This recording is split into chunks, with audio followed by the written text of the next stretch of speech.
Mathangi numitni langlendu chatnabani haiduna loishinba loiraduna paribu lakpa ngairami. Tanja aduda pari shu lakladuna langlengi manakta gari du thauzilaktuna khami. Langlen, nang loirabo? Loire, dapari, salase. Ado, ima hoidadi aiga sakanina fazana haramaba natro? Ima de lehudi dapari. Inama do ina hirame, yam thena de leiro oise. Inama masangam haudeba. Hoise, pare, sanaba tawrasi. Asumna anidu mamanaba amagi mayumda laklammi. Asum lakpana mamanabagi mayumdusu yauraduna. Gari edu khamduna makhoi anidu kumthaminaraklami. Langlen, sangasi lao? Sangase. Hoi, ai nganwana kauthoke ko. Bye nganba. Tabro. Nganba parina kauba du taraduna mapalomda tholaklammi. Bye. Nakhoi ori adana. La chamo. Kashuguru no lo chamo. Bye. Maro Langlen haido. Mane bye. Langlen ne. Sivoktane aina namdana foraini. Sasiga ya fote. Ado Langlen. Akhoi shangmai khangna ba sham nungai re. Ado akhoi shai ga ne nong punna koi tharuse yai dana. Yai dangan ba. Yam koirani. Soidre. Nongmata noi saidubu ingonda masak takpro. Ha, takpu takrabro. Hoida. Yengboda kallo bhai. Ai sum nai tharakke ba. Khas matam lei kaidoroge. Ho khangzare bungo. Nangi sinsimako thabada haubu haurani. As bhai, nang khangna tawrine mi. Hek unabaga ne chela ne giri ta inimi. Aina di somna pakhang phamai to patalliba. Yare, tomta. Nangi khadangdo tabada yam ware. Makhoi ani na ngangnariba wahaisingdu tabada langlendu nokfet taujai. Bhai, ibani wari je matangi thopchalaje. Langlen ge jamako loi ngau darimi. Ngau deda. Dangan bese phagi yam hiram do male. Adum yabane. Aigi friend ne habada suksop sobla roidabane. Tawuri je. Thagat lira sidari kainom di yauri nangje. Hoise, parese. Pungsu thengjin khrani. Langlen. Nang ne kaishu koirunu ko. Chakhom na chaga ne chakto thidok no tawra. Matam ne thengjin garni ba. Asamna makhoi ahumdu chak ising chaba loiraduna chatnanabani haiduna thoraklammi. Mamanabada chatlage hairamduna makhoi anidu mayumlomda halakle. Mathangi ayukni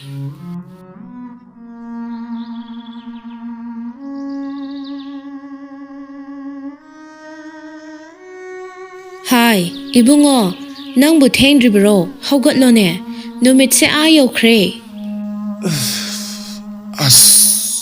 Ekhui ma asisi mama.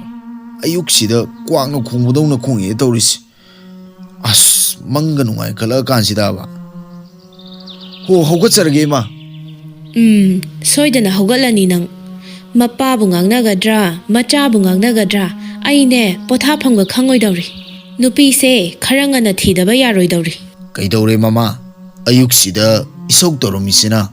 Moi pabung, nacha nupa se nupi angang thizandaba yaroi dawri. Ma da ngangnabadane aise iya kongol karabani. Hai, mama. Nangbu nasa nupadu taradi magi masing arangbido amu hawalage hari bro. Oh, sibo ay khaktagi atatairo. Mapa nangidi suyaw yaudre ne hari sinadia. Mama, nangbu gyan unthok na takidreda. Aina haibadi nasa nupado hawalakanda fazana phammaga waridu tanaba yaidana. Adudi natradana nangna pungangda ngangaga kari kanadoino haba. Asumna hainaringai chairaktuda machanupadu tumba hogolaktuna mapalomda tholaklammi. Aduga asumna hairaklammi. Kaiwano, imaga pabungana hainaribo wadubo. Ai ngasaidagi tagi yauna tabani ko. Ima, kaisu kanaroidabada wathi tawnu ko. Ai nupiga thiba ngamkiroi ko. Karino ibungo, nangi phananaba natro aikhoina sanariba warise. Nang angang natrabani munna khalu. Ima ne adu ada karim te khangde. Aidine mau pami athubida nang lohongnabane silladabani. Imana nupi machadusu nong mananga sakmai khangna hanabana imana haikrabani. Ima, noina silibu nupido, ai yabanga moiko, yam tuna haido ko haisini. Oh, nang na khalibasidi langlen si lauda yade khanbagi mawongni ne. Mama machana ngangnariba adu ibohal su tarambadagi khonjel do khara kalapna. Hai, nakhui ani na ngangnaribo wado, ai taningde ko. Mama nangsu na thodu tawru. Ai na hana haidro, na sagi mayokta lepkano haidana. Phai, noina ngamadine nupido yumsida pusulau. Aisune ikuchabi imau thigani.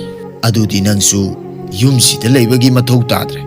Nakhongna thongna napamda thuna satkro. Subadanidu magi nupana hariba wa adu tabada sauningduna fet launa haidoktuna imunglomda changkhre. Somdana Ibema, nang muna sado khara nungai rabo. Hoi ima, isabudi khara dum nungai re. Oh, phare. Ado, noigi thagi se kap kado sang nai na satna batau siko. Hoi ima. Aduga ne, saba thakpadasu khara yengaga sauko. Hauzikti, imau sidina saga sokhan ya pote. Nang na sa phana lairingai, bibung nungda yauriba isu dusune, masa phana laidoribani ne. Mani mamawna ngangnari chairaktuda langlendu changlaktuna. Kay wari no, inamaga imaga na sanarami sibo. Ho adubra nangi nupa aphaba ama leire. Nangse mau oinaba haibala age hairi hai imada. Adugi wari saramiba. As, taning deko. Tabe yaba wakar kha haina si. Ima, nang so hanu thangda sopsani ko. Haima, nana mana phagi tawbani ne. Angau bisidi. Priyadu kan hekta nokhalai. Kari no inama, anganga do hayeng wai tholakpada ngauraga tholakpa soidre. Hai dine nang bo. Kanhana bunok ningoi doino. Phagine sukhangdana saubaduda. Adudadi nopatavani. Yare he, nang masu khara no adi. Asumna makhoi ahumdu harau nok kheduna wari kaya sanarami. Numidangi matam yorokladuna thaubasu thabak halakli. Taso, nang thaba hala ba? Hale. Ado nanamani jaising jagrabo. Zakrabane. Taso halaga sani torambade. Imana ngangman bade khara zakrabane. Oh, fare. Jabu jagrade. Ai ngaadine masado suani ba. Adunane nangna nungtigi kharaga themaga bijoko. Hoi taso.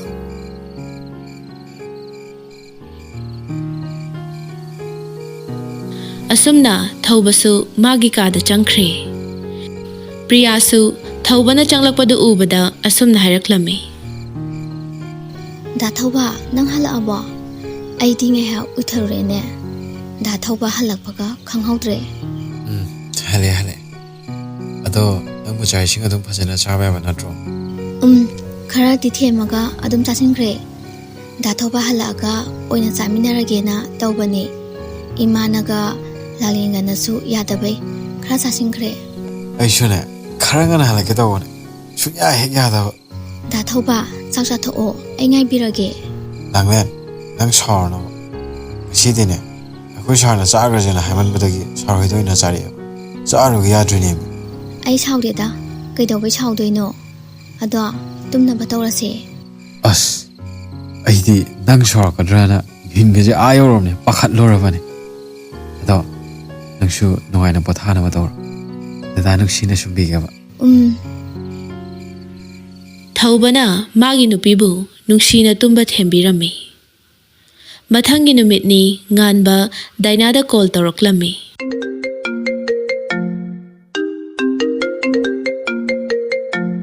Hello.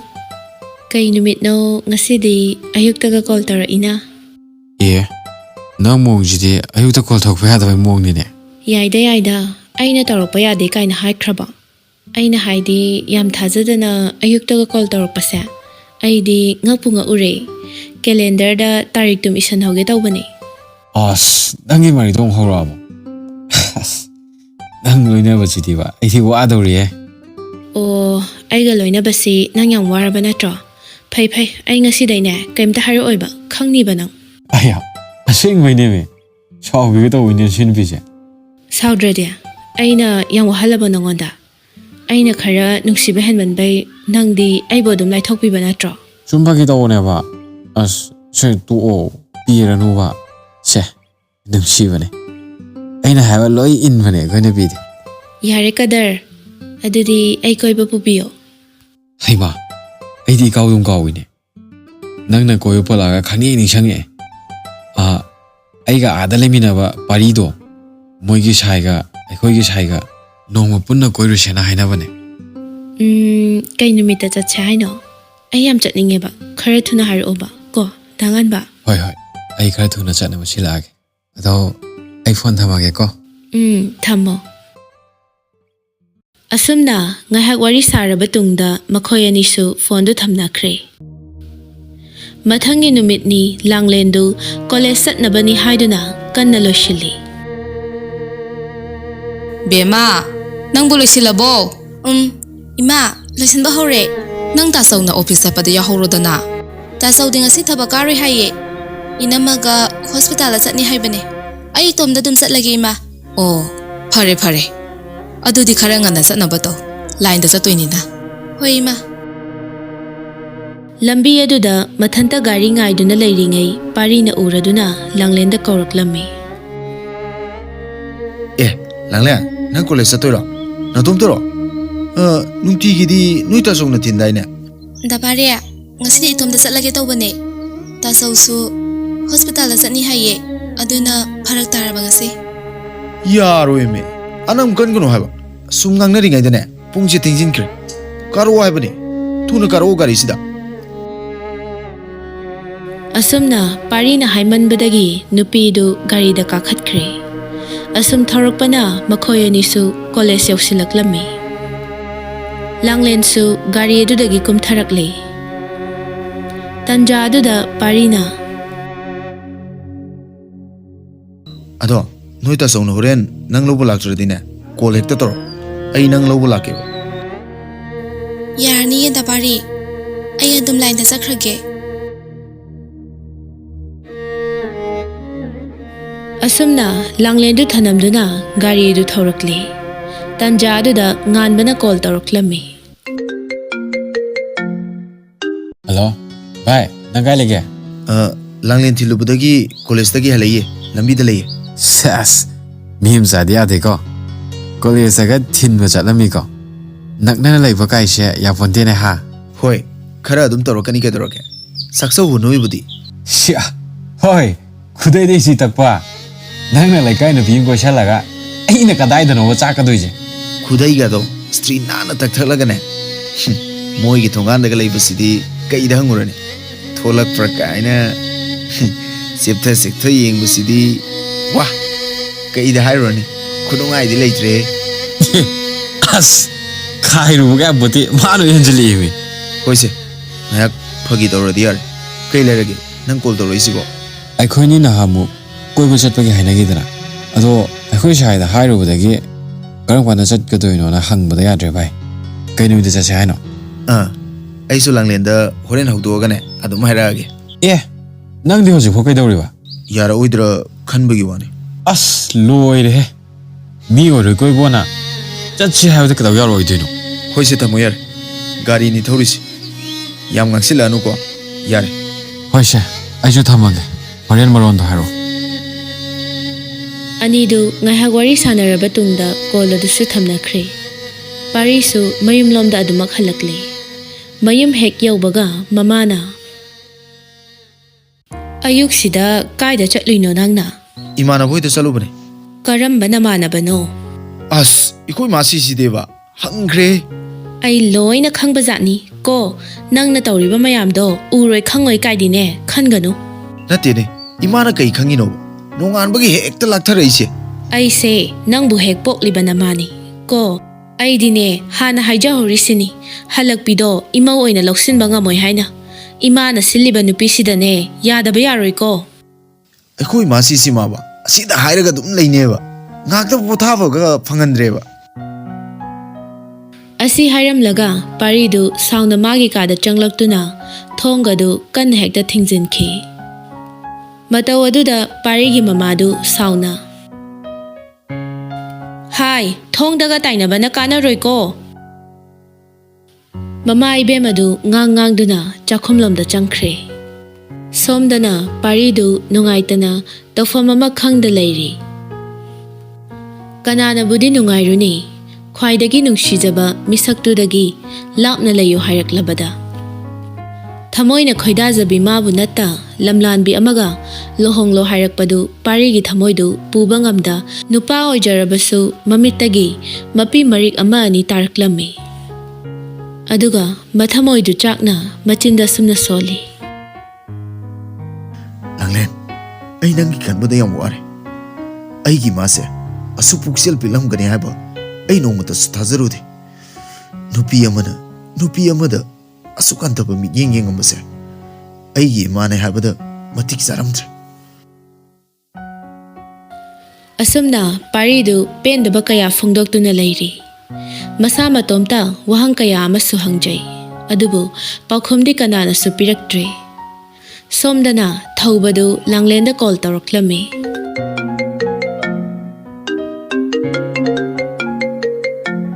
Hello, Abem. Nashidi logo lakpado para amatare somda. Horen halakpado khara thengnaje nang line da lakpa yagadro. Hoi tazo. Ay adum line da laage.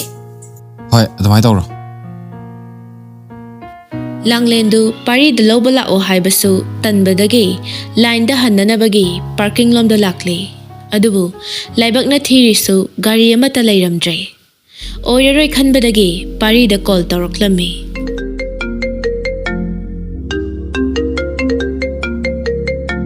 Hello, da pari.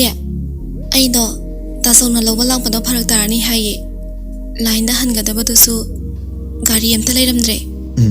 Ai laage. Nang college da leira kai da leirno. Parking da laye ay. Hoi, ai laage. Ngairamuko. Parisu gari du thaudораktuna Langlen bu lawba laklammi. Asum lakpana Langlen gi manaksu yaure. Langlen, lao. Da pari. Kay tawrage. Sakpham do kainom tawna uina. Kristo de Langlen. Ngayak tumu baini. Da pari. Haisinagano. Kay tawrage. Hayo base. Langlen, ai horen oina hairage. Huzikti matang sadre. Nang sauna. Haidaba yaroi hausi. Hoise, nang na haidaba yaroi hairagana ne. Ibani mafam amada sasi. Aduga hairage. Hoi haye. Asum tauna makhoyani du gari du thauduna sum lakpada parina chingyagi lambi matai mada gari du khamduna makhoyani du punna kum thaminarai. Langlen, ai ngasidi yam sauni. Ai na khanbana ma, ikoi mana khanbana ma. Ai yam thuna luhongnaba thorang tawri. Da pari. Adudi yamna phaba wafamne. Ima hoina silibada nangi tungi yai phanabane. Langlen, nangsu aigi mayukta leplagi khalaba. Ai atopa lamlanbi amataga luhongba pamte. Moina hari khai yaw. Moigi aningba pamba khudingmak loina taw singaktani. Ai moina thabak taw haibadi ai hujikti tawrena. Nangsu amuktadi khantaduni yengu kedorage. Langlendu pari na hariba singdu munna taraduna karisu haijaba ngamjada mamitta mapi shinthaduna. Langlen, nang kapiro. Se, adumai tawgano. Ai nungaiteba. Ay kapti da pari. Hey, angaubi. Hujikti kapagi matam natre. Nang ai waduna talaglabani. Hujikti ai kanabasu kitre. Moina hainimga makai haisasano. Ngasidagi nangi milu pirangse aina muhana tahlaro. Da pari. Ay ngasidi yamna pele. Nangi simbaldagi haidoropa wahi kayaduna aigi thamoida thauna ama hapibagum thole. Nangsu wakal langphang khanba yadre ko ngasidagi. Oh, aidi kawbu kawine. Nangonda kainom haige tawbani. Aikoi marup nganbana ne moi saido heng porokani hai. Aikoi punna koiro se hare. Nang heng do loisilaga leiramuko. Ai lawba laagiba. Hoi. Ado yumda hanaba tawrase. Hoi, halase. Asumna awa nungai kaya wari saminaba loiraduna makhoi anidu mayumlomda halakle. Asum lakpada Langlen hoigi thongal yauraduna masu thambiramle. Mathangi ayukni Dathaubo haugatlo thengi pungse a yaure. Haugalage. Pung kya tarage ne? Ho pung nipa makhai tare. Office timing yaudore. Adum tumala yunang. Imana marai rauraraksani. Oh, nungsibe. Haugatjarage. Imana laukdringayda. Ado nangbu ngasi ayake jarage. Ho ne arebe makhai loina chasinkhre. Aduni dana. Loi chasangadabane. Hayeng agang masa phanaba. Phadauri. Hayengwai anganga se bimala ka tholak tauri. Hai. Hai dini nangbu. Masidiwa. hainaringai cherektuda mamana kaubagi khonjel taraklami. Hai, ibungo, nangbu haugatlo ne? Pungsi thengi ne nangbo? To, aina haiba sumdra. Hoi, chume. Akhoi ni bidi lai ni na. Hoi se, nang ne chak tu thidu mo. Ai wasum changu ki. Thiramage, khara thuro. Asumna Langlen su koiba chatnabani haiduna loishinba loiraduna parida call tawraklammi.